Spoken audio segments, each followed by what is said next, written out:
અમરેલીમાં દિવાળી પર્વે ભાજપના નેતાઓ વચ્ચે સૌહાર્દનો સંદેશ. દિલીપ સંઘાણી અને પરસોત્તમ રૂપાલા પહોંચ્યા ઉર્જા મંત્રી કૌશિક વેકરિયાના ઘરે. વેકરિયાએ ચરણ સ્પર્શ કરી વરિષ્ઠ નેતાઓનો આશીર્વાદ લીધો. માતૃશ્રીએ મોં મીઠું કરી દિગ્ગજ નેતાઓનો સત્કાર કર્યો. અમરેલી ભાજપમાં જૂથવાદની અટકળોને મળ્યો પૂર્ણવિરામ. જૂના અને નવા નેતાઓ એકતાના તાંતણે બંધાયા હતા. મારી પાસે પધાર્યા ન પધારેનો સવાલ જ નથી. રાજકારણમાં રાજકીય દ્રષ્ટિકોણો અન્ય પક્ષોમાં જોવા મળે છે.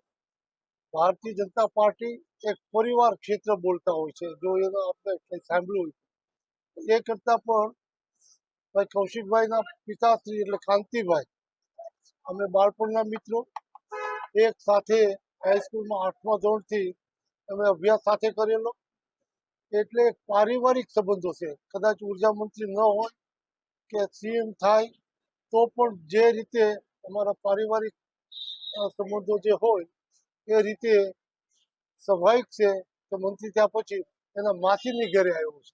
અને હું પણ આજે રૂપાલા સાહેબને બંને એમના મમ્મીને મળીને કૌશિકભાઈને અભિનંદન કાલે આપી દીધા હતા, પણ એમના મમ્મીને મળીને એમના ઘેર જઈને મેં અને રૂપાલા સાહેબે એમને પણ અભિનંદન આપ્યા.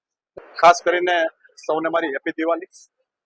અમારી પ્રણાલિકા મુજબ અમારા વડીલો સાથે નવા વર્ષમાં દિવાળીના દિવસોની અંદર જિલ્લા ભાજપ પ્રમુખ, સાંસદ તમામ ટીમ બધા વડીલોને મળતા હોય છે. એ જ પ્રકારે આજે અમારા પૂર્વ કેબિનેટ મંત્રી આદરણીય દિલીપભાઈ સંઘાણી ઘરે દિવાળીની શુભેચ્છા મુલાકાત લીધી.